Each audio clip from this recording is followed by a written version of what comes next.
n'umugisha kubagira ni ukuri murakoze cyane ni mwebwe muhora munera gutuma ibyo nkora n'ubundi mbikomeza ibicanege ntibibura hari abanyandikira muri DM bakankantera ubwoba tuza aho utuye tuzakwica tuzagira gute ariko buriya kuba mbafite muhora mu motiva n'ubundi bintera imbaraga zo gukomeza gukora ibyo nkora kandi ni muhumure ntago nteze kuzacika intege naje kuri uru rugamba nkuko nabivuze nambaye amasogisi kiramo buti ndakocinga neza Yes. ngewe naje nafunze ngewe ubundi iyo nafunze neza rwose ibyo waza ukavuga ibyo wankangisha byose n'iki byose ibyo ngewe ntago bijya binkangisha kurwana iburyo n'ibumoso gusa ndabasabiye umugisha mwese twabanye sinzi nimba twirwaneho hari icyo wakongeraho ubundi nkendinga life nkaruhuka nanjye Nje ni umunota umwe gusa ngushimiye guhitamo sije nziza hari abaza hano bakaja mu byo guteka bakaja mu nkuru y'ibyo bariye n'imisatsi n'ibitenge baguze ariko wewe wahisemo neza kabisa kuba warahisemo ibyubaka uri intwarikazi kandi ubutwari si ugufata imbunda gusa nk'uko ubivuze uyu mukingo ufashe aha uru ni urugamba rukomeye gusa jewe muri make ndagushimiye kandi nzagufollowinga nzakulayikinga nzagushigikira mu buryo bwose urakoze mama. Thank you so much nawe urakoze cyane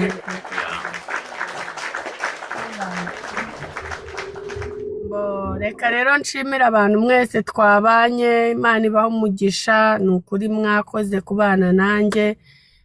ni iby'agaciro nanezerewe twaganiriye byinshi twavuze byinshi twunguranye ibitekerezo Imana ikomeze ibamere umugisha byagakwiye ko nakomeza tukaganira nkazamura n'abandi ariko murazi ko natangiye life saa 12 za hano iwacu za mu gitondo ubu dufite saa 7 z'amanywa so ubundi sinjyamara umwanya muremure kuri life ariko byabaye ngombwa kubera ko ibyo twaganiragaho ni ibintu bitwubaka ni ibintu dukwiye guhagurukira n'ubundi tugakangurira abanyarwanda bose muri rusange ko ibi bintu bimaze gufata indi ntera bimaze kuba too much urumva so rero life nakagaruka na mu gitondo kandi saa 12 nanone za US time bitewe ona uherereye ni saa 12 zaho azaba ari saa 12 zaho ndi nanone ndaba ndi kuri live tuganira kuri kiriya kibazo nanone nababwiye azaba ari topic nshaka ko mwese muzaba muharejo ndashaka ko leta y'u Rwanda leta y'Ubugande ejo tuzavuza induru ikatwumva no ku cyumweru tukavuza induru ikatwumva ku wa mbere tukavuza induru ikatwumva ku wa kabiri tukavuza induru ikatwumva izi life mpaka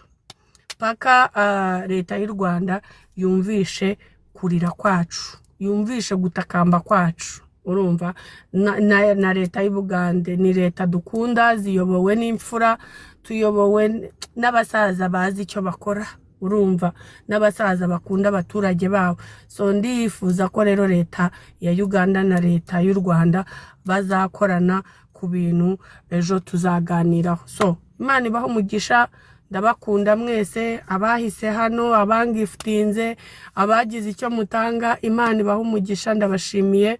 abantu mwatapinze mukageza ku 80,000 Imana ibaho umugisha ibyo ngibyo nibyo rwose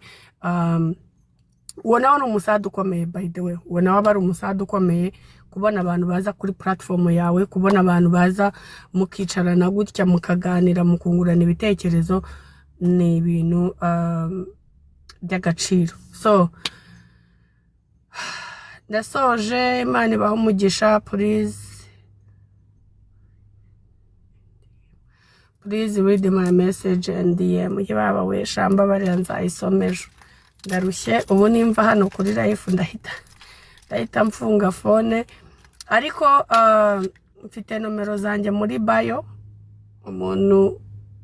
ushaka kunyandikira ni business phone ariko ninjye nyifite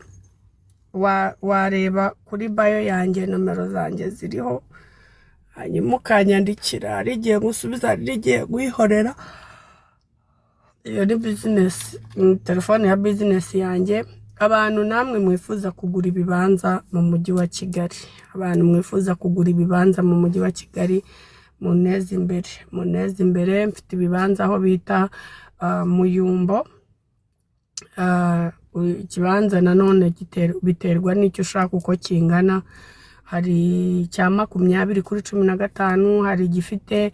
ubuso 1000 iyo ushaka kinini hari gifite ubuso 500 ubuso 500 biterwa n'ikibanza cyose ushaka so abantu bashaka no kuri kuneza imbere kugura ibibanza ubwo ndimo ndabwira aba diaspora bafite ibyangombwa cyangwa se bashaka kugura ibibanza mu gihugu cy'u Rwanda muneza imbere inomero zanjye rero ziri muri bio yanjye nizo nomero mukoresha kumamagaraho ariko nkagira na nomero yo mu Rwanda